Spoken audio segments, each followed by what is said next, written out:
خانم سلام، خسته نباشید. اصلا میخوام مزاحم بشم. اجازه است این مادر من یه بشینه، من یه جا کار دارم الان سری میام. فقط تو خود آلزایمر داره گمش، قبلا هم دونده کار بوده خیلی مداره. فقط تو خود حواستون باشه. بشین نه بشین مورد بگم. بشین الان من زودی میام فدات شم.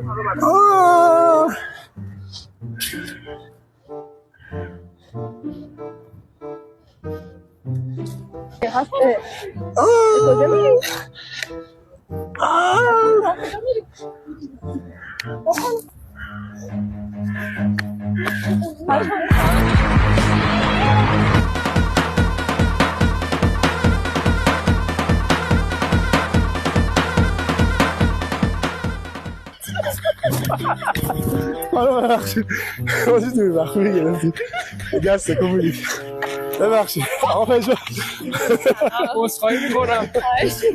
ما داشتیم مخصوص با شما گرد دوستم بهتون گفت شما در مقابل نگاه کن دیگه نگاه کن این طرح. اگه اوکی یه لایک نشون بدید، یه لایک هم بدید. اوکیه قربون شما. I love it.